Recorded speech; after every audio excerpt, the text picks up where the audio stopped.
Bimala light house YouTube চ্যানেলের পক্ষ থেকে সবাইকে নমস্কার। তো আজকে আমি তোমাদের সামনে একটি ট্রেন্ডিং ভিডিওর আপডেট নিয়ে এসেছি। এর আগেও আমি তোমাদেরকে ভিডিওগুলি এরকমভাবে দিয়েছিলাম। তো ভিডিওটি স্কিপ না করে প্রথম থেকে শেষ পর্যন্ত দেখুন, তাহলে এই যে ট্রেন্ডিং আইটেমটি একটি নতুন আইটেম বানিয়েছি, এটাও তোমরা বাড়িতে অনায়াসে বানাতে পারবে এবং প্যান্ডেল ডেকোরেশনের কাজে লাগাতে পারবে।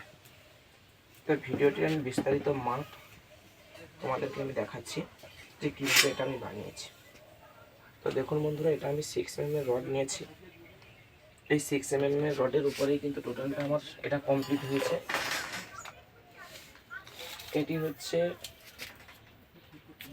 টোটাল দেখুন 31 ইঞ্চি করে আমি 4খানা রড কেটেছি, অর্থাৎ একটা, দুটো, তিনটে, চারটা, 31খানা করে 4টা রড কেটে এটাকে আমি জাস্ট একটা বরফি টাইপ কাটিং করে নিয়েছি। এইবারে হচ্ছে এর ঠিক ভিতর পোর্শনে আমি আবার কিন্তু 4খানা রড দিয়েছি। সেই 4খানা রডগুলি তোমাদেরকে আমি মাপটা দেখাচ্ছি। দেখুন, প্রথমে একটি 7 ইঞ্চিতে কর্নার ভেঙেছি, 7 ইঞ্চি থেকে তারপরে সরাসরি নিয়েছি 31 ইঞ্চি।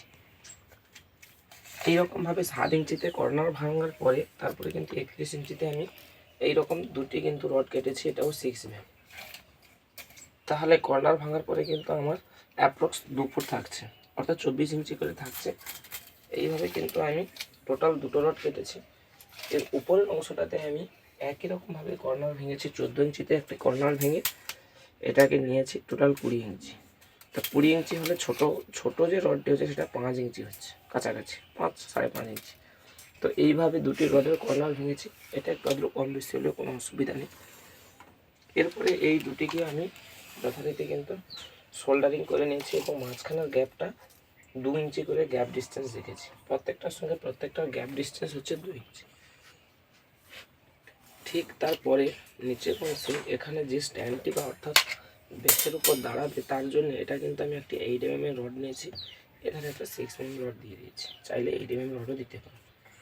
তো এর মধ্যে বেশি মোটা রডের কোনো প্রয়োজন নেই, কারণ এটা খুবই তো রুপ লাইটগুলি থাকবে, যার কারণে এটার মধ্যে বেশি মোটা রডের প্রয়োজন হয় না। এতে কিন্তু অনায়াসে কেবলটাই দিয়ে লাগানো যাবে। এর পরবর্তী পর্যায়ে আমি ভিডিওতে দেখিয়ে দেবো। তারপরে এখানে আমি তো দুটি নাট, দুটো 4টা নাট ব্যবহার করেছি। এইভাবেই মোটামুটি টোটাল মালটা আমার লেন্থ এসছে। দেখুন, আমি তোমাদেরকে দেখাচ্ছি। এই মাপটা টোটাল লেন্থ এসছে কিন্তু 5 ফুট। 5 ফুট ডিস্টেন্স হয়ে গেছে, যার কারণে তোমরা তাহলে এটাকে কী করতে পারবে, যে কোনো পুজো প্যান্ডেল কিংবা বিয়েবাড়ি সমস্ত জায়গাতে এটা কিন্তু লাগাতে পারবে।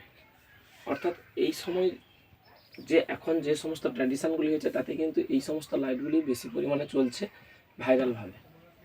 তো এরপরে দেখাচ্ছি যে এটা তো বানানো হয়ে গেল, এটা দাঁড়াবে কিসে, এর জন্য একটি বেস তৈরি করেছি, অর্থাৎ স্ট্যান্ড প্লেট তৈরি করেছি।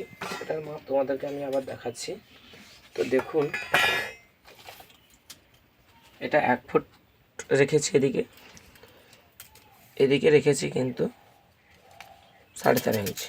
1 ফুট বাই 14 ইঞ্চি করলেও চলবে। 1 ফুট 14 ইঞ্চি এরকম গ্যাপটা থাকবে। এদিকে 1 ফুট, আয়তাকার হয়ে গেছে 1 ফুট, একদিকে 14 ইঞ্চি। ঠিক এর মিডিল প্রান্তে আমি একটি 8mm রড ঝালাই করেছি। এখানে দুটি স্ট্যান্ড তৈরি করেছি। দুটি রডকে সিম্পলভাবে কিন্তু এমনি ঝালিয়ে নিয়েছি। এর জন্য খরচও কম এবং অতি ইজিলি বাড়িতে বানাতে পারবে। এটা কিন্তু 10 ইঞ্চি করে দুটো রড রেখেছি এবং দুটো রডের মাঝের যে গ্যাপটা রেখেছি সেটা কিন্তু 2.5 ইঞ্চি গ্যাপ রেখেছি, অর্থাৎ এখানেও ঠিক মাপটা আছে তার 2.5 ইঞ্চি গ্যাপ। সেই মতো প্রথমে তোমরা আগে এটা সেট করলে, তারপরে এটাকে এরকম রডের ভিতরে পয়েন্ট করে তারপরে কিন্তু এটা ঝালাবে। এবার আমি তোমাদেরকে লাগিয়ে দেখাচ্ছি যে জিনিসটা স্ট্যান্ডের মধ্যে কত ইজিলি সেট হয়ে যাচ্ছে। ব্যাস, এইবার দেখুন বন্ধুরা যে জিনিসটা কত সুন্দর সেট হয়ে গেছে। জিনিসটা নাড়াচাড়া করলেও পড়বে না, এখানে কোনো পাতি প্রয়োজনও নেই। এবারে এটার মধ্যে চাইলে দুদিকে কিছু ভারী জিনিস চাপাতে পারো, নাও চাপালেও চলবে, এমনি থেকে যাবে। দেখুন কত সুন্দর মুভমেন্ট হচ্ছে, তাও পড়ছে না। তো এরপরে এটাকে কিন্তু রং করে নিতে হবে, তারপরে এর উপরে রুপ লাইট লাগানো হবে।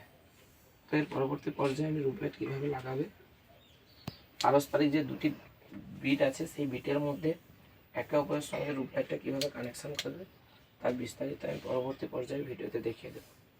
তো ভিডিওটি প্রথম থেকে শেষ পর্যন্ত দেখার জন্য অসংখ্য ধন্যবাদ। পরের কোনো নেক্সট ভিডিওতে দেখা হবে।